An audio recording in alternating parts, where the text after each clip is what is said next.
오늘도 주님의 평강이 여러분 가운데 함께하기를 빕니다. 특별히 성령 강림 주일을 맞아 여러분 마음에 은총의 성령의 단비가 내리기를 축원합니다. 어떤 사람이 기차가 서 있는데 막 소리를 지르면서 달려옵니다. 벤자민, 벤자민. 사람 이름을 부르는 소리입니다. 그러자 한 남자가 기차 안에서 창밖으로 고개를 내밀고 있습니다.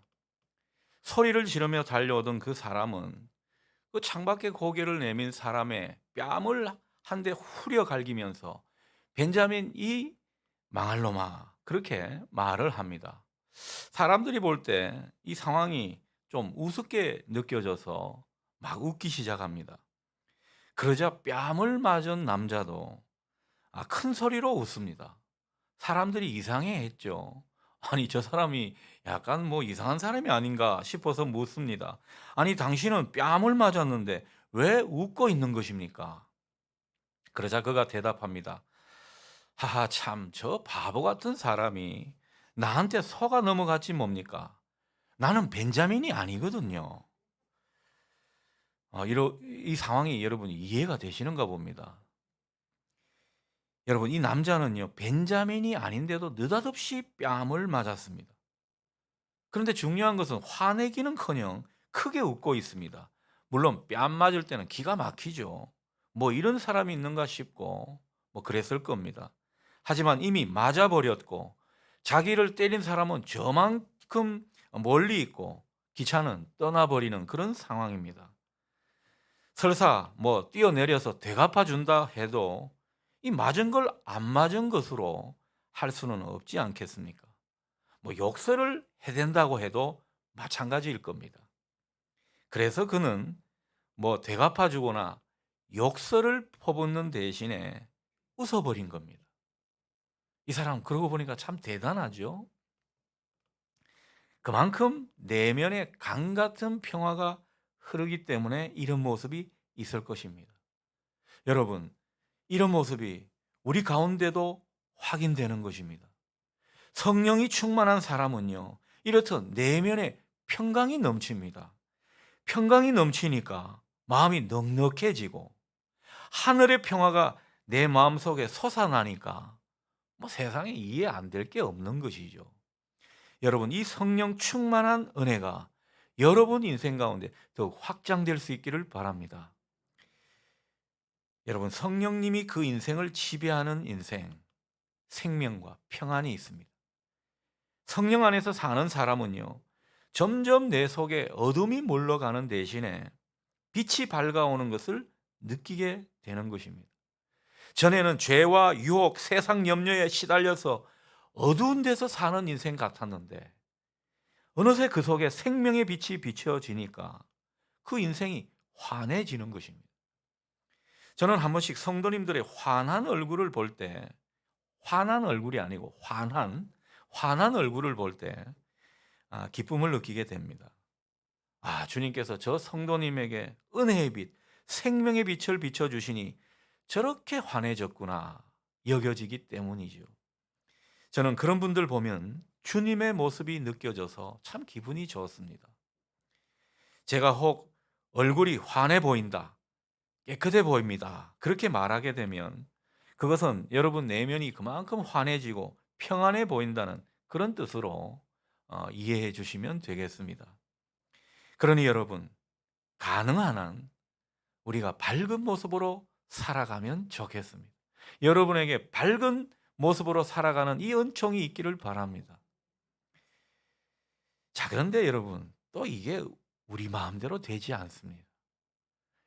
아니, 누군들 다 밝게 살고 싶지, 그렇게 안 밝게 살고 싶은 사람이 어디 있겠습니까? 이게 참 우리 마음대로 되는 일이 아니라는 것입니다. 우리 의지로도 안 되고, 더군다나 억지로 쥐어짠다고 되는 일이 아니라는 것입니다.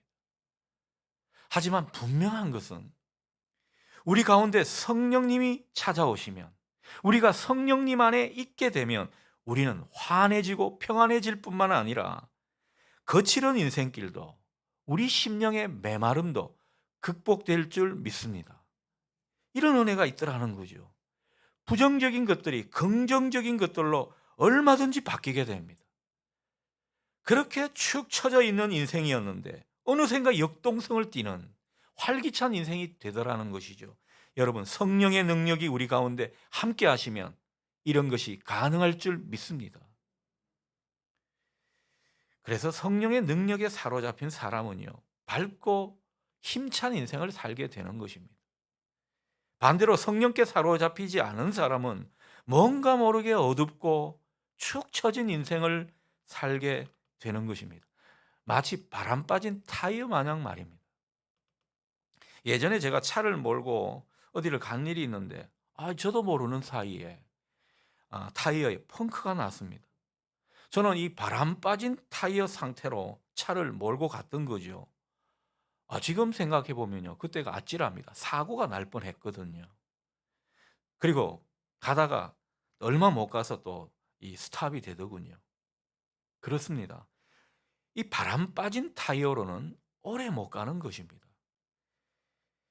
가더라도 사고가 날 수 있고요, 문제가 생기기 마련입니다. 우리 인생이 똑같다라는 겁니다.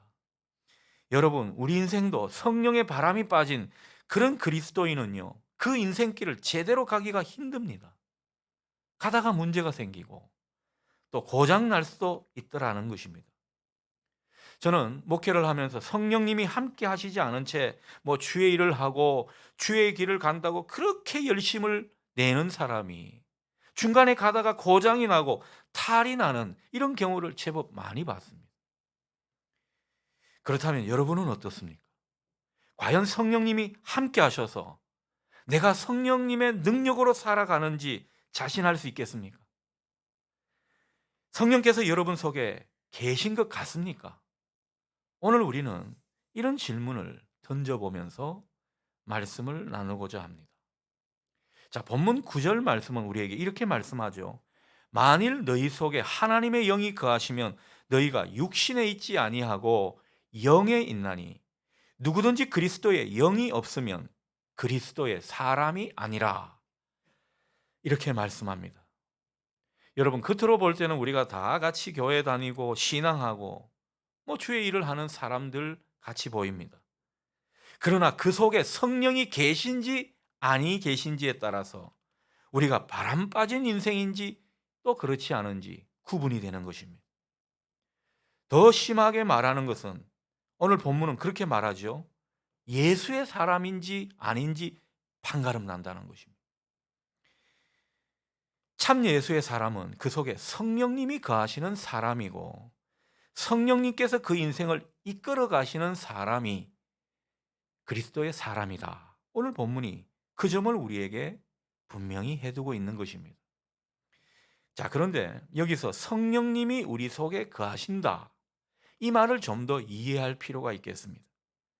여러분, 이것은 쉽게 말해서 성령님께서 우리 중심에 살고 계신다, 이런 말이 되겠습니다. 예전에 여러분 사극 많이 했지 않습니까? 요즘은 사극을 별로 하지 않는데 이 사극 같은 데 보면 안방 마님이 꼭 등장하지요. 대감 마님이 있고 안방 마님이 딱 있습니다.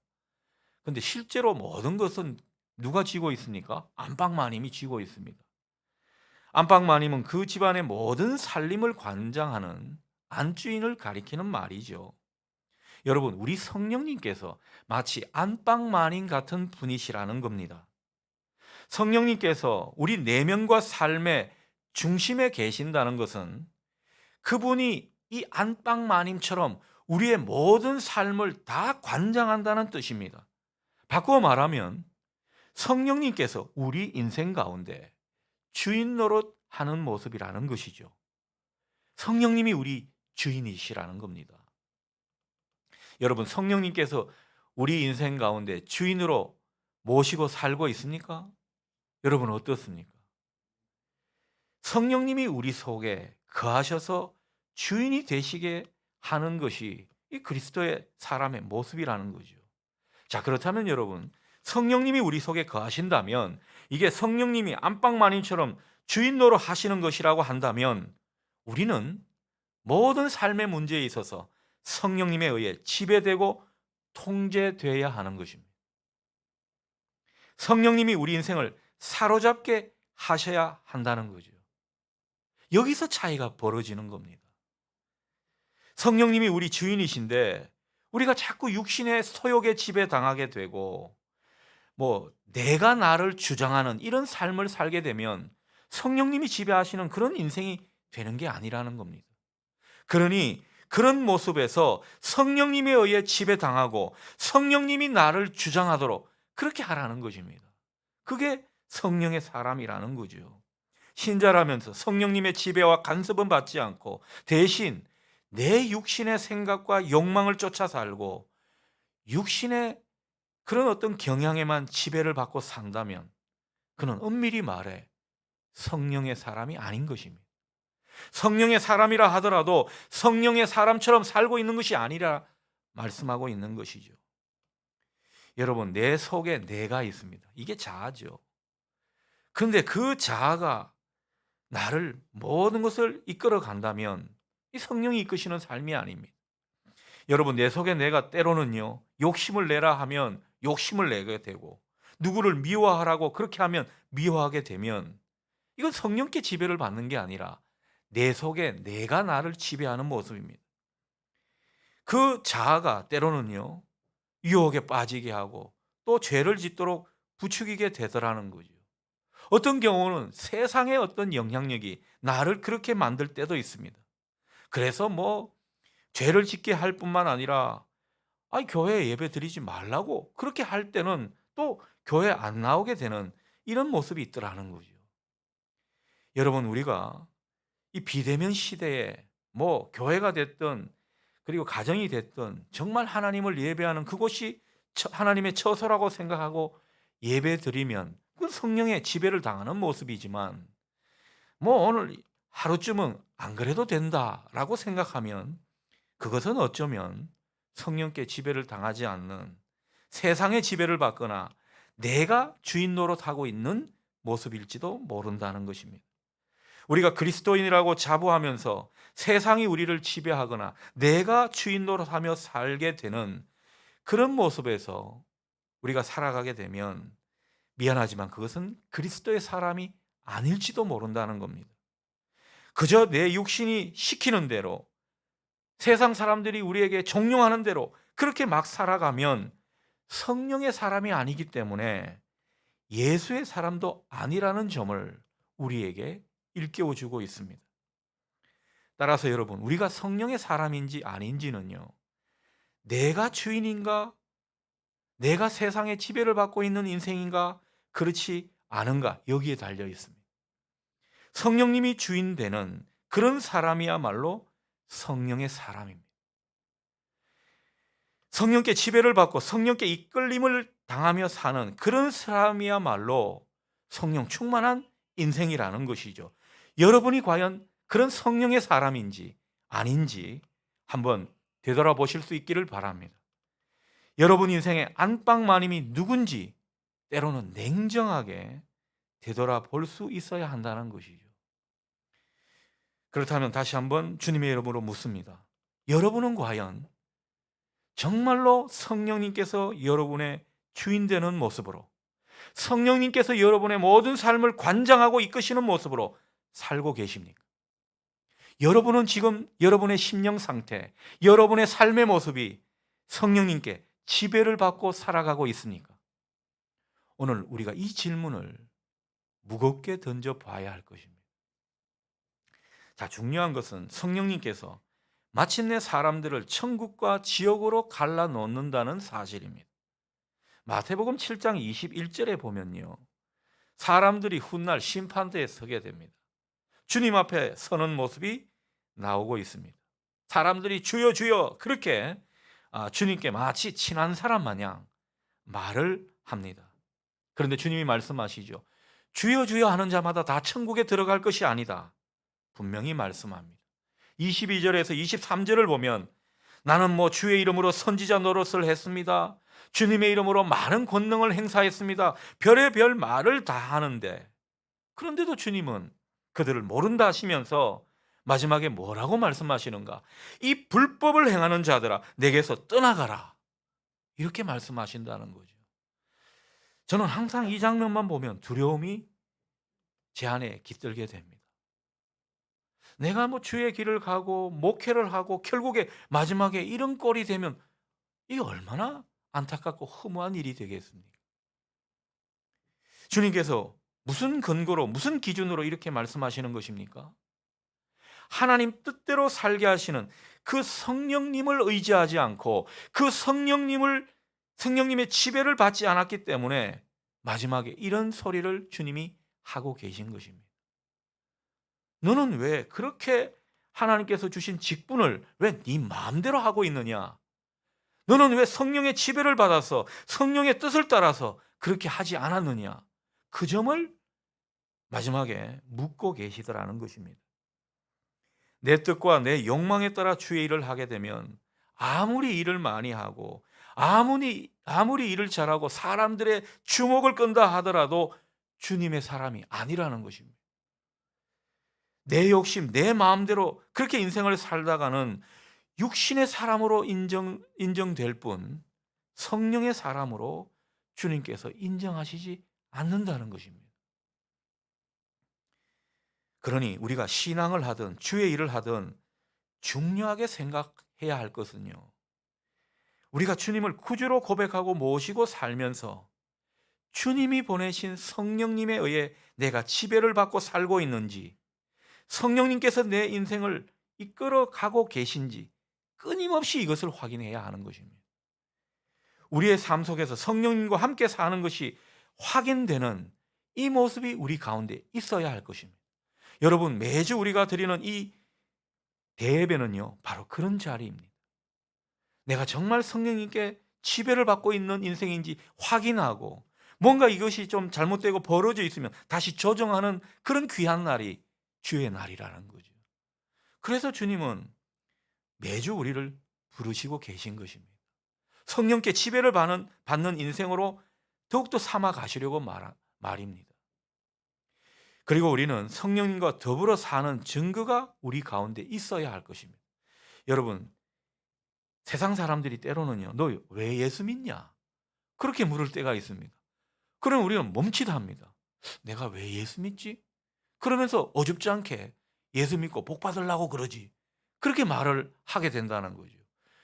여러분, 그렇게 많은 말씀을 들었는데 결국 우리 입에서 나오는 알맹이는 예수 믿고 복 받는다, 뭐 이 소리를 하고 있는 겁니다. 틀린 소리는 아닙니다만, 여러분, 정말 우리가 성령님과 더불어 사는 증거가 있을 때 내가 왜 예수를 믿는지가 분명해지는 것입니다. 여러분, 성령과 더불어 사는 증거를 다시 한번 말씀드리겠습니다. 먼저는요, 성령님이 가까이 계신 걸 느낀다. 여러분, 그렇게 말해 주시면 됩니다. 여러분, 뭐라 그래도 신앙은요, 실제적인 것입니다. 우리가 실제로 경험되는 것이죠. 아니, 내가 성령님이 가까이 계신 걸 느끼는 체험이 있는데 이걸 어떻게 말릴 수가 있겠습니까? 여러분, 성령님과 더불어 사는 사람은요, 성령님이 내 곁에 계신 것을 느끼고 또 마음으로 그것을 보고 느끼는 이런 체험을 하게 되는 것입니다. 여러분, 복음성 중에 그런 게 있죠. 따스한 성령님 마음으로 보내. 더 길게 안 하겠습니다. 저는 이 가사가 참 좋은 것입니다. 마음으로 본다는 거죠. 여러분, 어려울 때, 힘들 때 성령님이 내 가까이 계시면서 그분을 우리가 마음으로 느끼고 같이 호흡하고 그분을 따라 살기로 작정하는 이 은혜가 여러분 가운데 있기를 소원합니다. 성령님은 우리가 보고 느낄 수 있는 분이라는 거죠. 그러니 그분과 대화하라는 겁니다. 여러분, 기도는 성령님과 대화하는 거죠. 내 안에 주님께서 보내신 영이 있다고 믿고 대화를 하는 것입니다. 남편이 속상하게 했습니까? 자식이 속을 썩입니까? 사업이 잘 안 됩니까? 내 안에 성령님과 대화하십시오. 그분이 여러분의 음성을 듣고 여러분의 마음을 만져주실 것입니다. 그래서 우리가 진실로 기도하고 뜨겁게 기도하고 나면요, 꼭 느끼는 것이 평안함입니다. 그분이 만져주셨기 때문입니다. 성령님을 보고 만질 수 있는 이 은혜가 여러분 가운데 있기를 소원합니다. 자, 우리는 또 기도와 말씀으로 성령과 더불어 사는 것을 확인할 수 있습니다. 그래서 우리에게 말씀과 기도를 주신 거예요, 여러분. 때로는 기도하고 싶고 하나님 뜻대로 살고 싶은 마음이 들 때가 있습니다. 여러분, 우리 가운데 이런 갸륵한 마음이 들 때가 있습니다. 항상 그런 건 아니지만, 여러분, 이 마음이 우리의 의지로 된 것일까요? 성령님이 우리와 함께 하시기 때문에 이런 모습이 우리 가운데 나타나는 것입니다. 성령님이 그 일을 시작하셨으면 더욱더 여러분과 함께 사시면서 여러분을 이끌어 가시고 지배하시고 싶은 그런 어떤 강한 동기로 우리를 붙드시는 모습인 것입니다. 이런 체험이 우리 가운데 있을 때 그것은 성령님께 이끌림을 받고 성령님과 더불어 사는 증거가 되겠습니다. 그래서 기도하고 싶은 마음이 간절해지고 그 어느 때보다도 하나님 말씀이 내게 들려오는 그런 은총이 있다면 여러분 확신하십시오. 아, 나는 성령께 지배를 받고 사는 인생이구나. 그렇게 생각하면 틀림없습니다. 성령과 더불어 사는 그 모습이 확실하다는 것입니다. 그러니 여러분, 반대로 말해서 언제나 성령과 더불어 사는 이 모습을 또 소원해 보면 좋겠습니다. 기도하는 가운데 특히 주님의 뜻을 이루고 주님께서 맡겨주신 그 일을 감당하는 가운데 우리는 성령과 더불어 사는 증거가 더욱 분명해질 것입니다. 당당하게 성령의 사람으로 살아가고 있다고 말할 수 있게 될 것입니다. 여러분, 그 모습이 하나님을 기쁘시게 하는 거죠. 주님께 기쁨이 되는 일이라는 것입니다. 자, 무엇보다 성령님과 함께하는 증거는요, 성령님이 우리 속에 있다면 우리 안에 죄로 인한 그 사망의 씨가 계속 제거되게 돼 있습니다. 대신 우리 속에 주님의 마음이 자꾸 자리 잡게 되고요, 그리고 성령께서 우리를 살리시는 이 성령의 역사가 특별히 보이게 되는 것입니다. 오늘 10절 11절 말씀이 바로 그것을 우리에게 가르쳐 주는 것입니다. 성령님이 우리 인생과 내면의 주인으로 오시게 되면 먼저 우리는 욕심이나 욕망에서 자유로워집니다. 그렇게 집착하던 것에서 자유로워진다는 거죠. 육신의 지배를 받는 모습에서 점차 벗어나게 되는 것입니다. 성령님이 우리를 그렇게 만들어 가신다는 거죠. 이게 다 사망의 씨거든요. 이 사망의 씨를 제거해 주시는 대신에 성령님이 하시는 일은 의로 말미암아 우리 가운데 긍휼과 자비, 사랑의 씨앗을 뿌리시는 겁니다. 여러분, 이 긍휼과 자비, 사랑의 마음이 우리 속에 자리 잡게 된다 말씀하고 있는 것이죠. 그러니 우리 인생이 생명이 넘치게 되고 평안하게 되고 기쁨이 우리 속을 차지하게 되는 것이죠. 온전히 하나님 마음이 우리 속에 깃들게 되는 모습인 것입니다. 특별히 11절을 확인합니다. 11절 보십시오. 예수님을 죽은 자 가운데서 살리신 영, 바로 성령님이시죠. 예수님을 살리신 성령님이, 그런 위대한 능력이 있는 성령님이 우리 속에 계신다면 우리의 죽을 몸도 살리신다는 겁니다. 우리의 죽을 운명만 바꾸시는 분이 아니라 우리가 겪고 있는 삶의 고통도 얼마든지 건져내 주시고 그 가운데 살리게 하시는 능력을 발휘하신다는 거죠. 그러니 예수의 영이 우리 속에 임하게 되면요, 영원한 구원의 감격도 맛보게 되지만은 심각한 질병 가운데서 우리가 살려 내심을 받는 이런 은혜도 있게 되는 겁니다. 죽을 몸을 살려내시는 영이 우리와 함께 하시면 못 고칠 질병이 없다라는 거죠. 죽은 자도 살리시는 그 성령의 능력이 우리 가운데 임하게 되면 우리는 어떤 위험과 어려움 앞에서도 우리를 보호하시고 지켜주시는 그런 은혜를 입게 되더라는 거죠. 여러분, 성령님이 이런 위대한 일을 하시는 분이심을 믿으시기 바랍니다. 그러니 그분이 오셔야 된다는 거죠. 살리시는 영이 우리 인생 가운데 주인이 되셔야 한다는 겁니다. 그래야 우리 인생이 사라지게 되고 극복되게 되고 문제가 해결되게 되고 생명력 있게 되더라는 거죠. 그러니 이 성령님, 그러면 여러분 살리시는 영이라 생각하면 참 좋겠습니다. 우리가 어떤 환경과 처지에 있든 그분이 우리 속에 임하시면요, 우리는 살아내게 돼 있습니다. 정말 남들이 볼 때는 이해가 안 될 정도로 우리는 그 가운데 평안하게 되고 기쁘고 행복한 그런 모습을 취하게 되더라는 거죠. 이게 예수 믿는 사람의 진정한 모습이고, 이게 성령 충만한 사람의 모습인 줄 보실 수 있기를 바랍니다. 그러니 우리는요, 세상 사람들이 어렵다고, 어려운 환경 가운데 있다고, 슬픔 가운데 빠졌다고 우리도 그냥 꺼이꺼이 하는 인생이 아닌 것입니다. 우리에게는 우리를 살리시고 일으키시고 나아가게 하시는 그 성령님이 있다라는 것입니다. 하지만 안타까운 현실이 뭔지 아십니까?